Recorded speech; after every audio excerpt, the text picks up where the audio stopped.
Hello বন্ধুরা, আজকে গোপার রান্নাঘর থেকে গোপা বলছি না, আজকে পাঁচমিশালি 90 থেকে গোপা বলছি। আমার 5টি ভালোবাসার একটি ভালোবাসার ট্রাভেলিং। তো সেদিন দেখিয়েছি তো 1 মার্চ 2025 আমি গেছিলাম ধানবাদে। তো ধানবাদের ফার্স্ট স্পট ভাতিন্ডা ফলস আমার শর্ট ভিডিওতে পেয়ে যাবে। আজকে দেখাচ্ছি তোপচাঁচি লেক।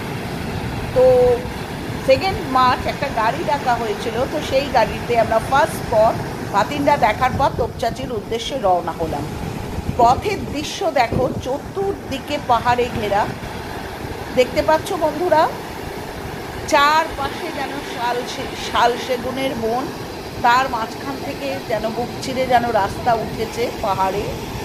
ওই যে দূরের পাহাড়টা দেখছো, যেটা গাছের ফাঁকে দিয়ে দেখা যাচ্ছে, ওটাতেই রয়েছে পার্শ্বনাথ মন্দির, যেটা আমি ক্লোজে নিয়ে গিয়ে তোমাদের দেখাবো।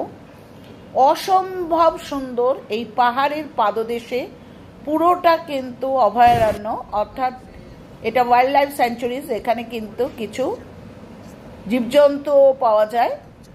অসম্ভব নৈসর্গিক দৃশ্য এটা। যদিও শীত চলে গেছে, গরম প্রায় সেই সময়, কিন্তু বর্ষাকালে বুঝতে পারছো এর বিউটি আরো অস্বাভাবিক। কি যে সুন্দর তোমাদের আমি বলে বোঝাতে পারবো না রাস্তার বিউটিটা, যার জন্য নিয়েছি। তো এই পৌঁছালাম হচ্ছে তোপচাঁচি লেক। এটা একটা আর্টিফিশিয়াল লেক, চতুর্দিকে পাহাড়ে ঘেরা। এই সময়টা পলাশ ফুল ফোটে, গোটা পাহাড়গুলো পলাশের ফুলে যেন সুসজ্জিত। অরেঞ্জ কালারের ফুল। দূরে হাজব্যান্ড দাঁড়িয়ে আছে ড্যামের উপর। এটা একটা ড্যাম, অর্থাৎ তোপচাঁচি লেকটাকে আর্টিফিশিয়াল লেক, যেটা কিনা এখানকার স্থানীয় মানুষদের জলের প্রয়োজন মেটায়। যে পাহাড়টাকে আমি এক্স্যাক্টভাবে দেখাচ্ছি, সেই পাহাড়ের এটা নয়, এর পেছনে যে পাহাড়টা দেখালাম তার উপরে রয়েছে পার্শ্বনাথ মন্দির, সাদা ছোট্ট মন্দিরটার চূড়াটা দেখা যাচ্ছে। ভিজিবিলিটি কম বলে কিন্তু খুব ভালো বোঝা যাচ্ছে না, কিন্তু পার্শ্বনাথ মন্দিরটা পেছনের পাহাড়টাতে দেখা যাচ্ছে। জলের নীল রংটা হচ্ছে পুরো নীল। আমরা ড্যামের উপরে দাঁড়িয়ে ছবি তুলেছি, পুরো যেন মনে হয় সমুদ্রের মতো, এত স্বচ্ছ সুন্দর জল, যা আমি বলে বোঝাতে পারবো না।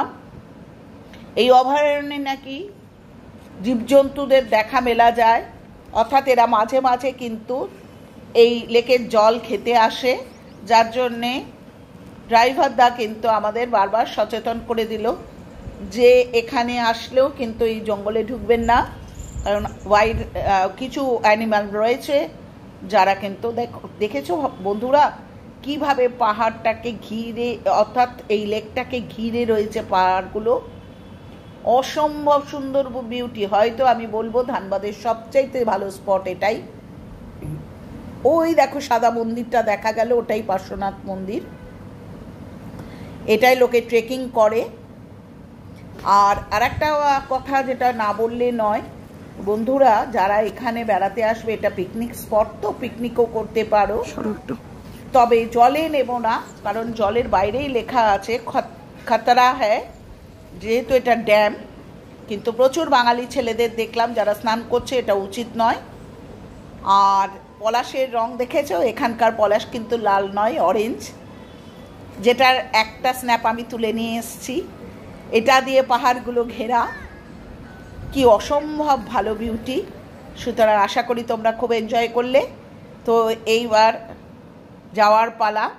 পুরনো বন্ধুরা, তোমরা যেরকম সুন্দর সুন্দর কমেন্ট করছো, সেইভাবে কমেন্ট করো, ভীষণ আনন্দ হয়, আরও চ্যানেলটাকে এগিয়ে নিয়ে যাওয়ার ইচ্ছা জাগে। আর নতুন বন্ধুরা, চ্যানেলটা সাবস্ক্রাইব করো, লাইক করো, কমেন্ট করো এবং শেয়ার করো। ভালো থেকো, তোপচাঁচি লেক ঘুরে এসো। টাটা। বর্ষায় যেও বন্ধুরা। শেষ করার আগে কয়েকটা ইনফরমেশন দিয়ে দিই তোমাদের সুবিধার্থে। সেটা হচ্ছে, আমরা কিন্তু শিয়ালদা রাজধানী অর্থাৎ 4:15 সেটায় উঠেছিলাম এবং ধানবাদে গিয়ে নেমেছিলাম 8টা সোয়া 8টায় একটা হোটেলে। সেই রাত্রিটা রেস্ট করে পরের দিন আমরা সকালবেলা কিন্তু ফার্স্ট স্পট হিসেবে ভাতিন্ডায় গেছিলাম, সেকেন্ড স্পট হিসাবে তোপচাঁচি লেকে গেছিলাম এবং থার্ড স্পট হিসাবে গিরিডিতে আমরা কিন্তু উসরি ফলস দেখতে গেছিলাম।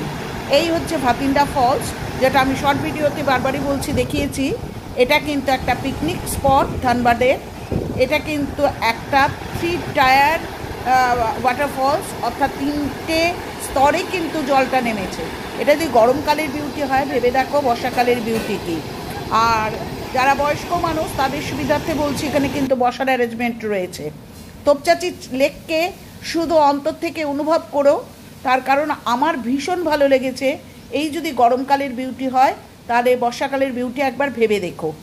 ভীষণ সুন্দর আর্টিফিশিয়াল লেক। আর একটা কথা, ফেরার সময় বন্দে ভারত এক্সপ্রেসে আমরা পরের দিন ঘুরে টুরে বন্দে ভারত এক্সপ্রেসে আমরা ফিরে এসেছিলাম, যেটা কিন্তু না রাত্রি 9:15টার মধ্যে আমাদের নামিয়ে দিয়েছিল। পরের দিন অফিস করা সবার পক্ষেই সম্ভব। তো ইনফরমেশনগুলো পেলে আজ আসি, পরের দিন ফিরবো ইন্টারেস্টিং কোনো ভিডিও নিয়ে। টাটা, ভালো থেকো সবাই।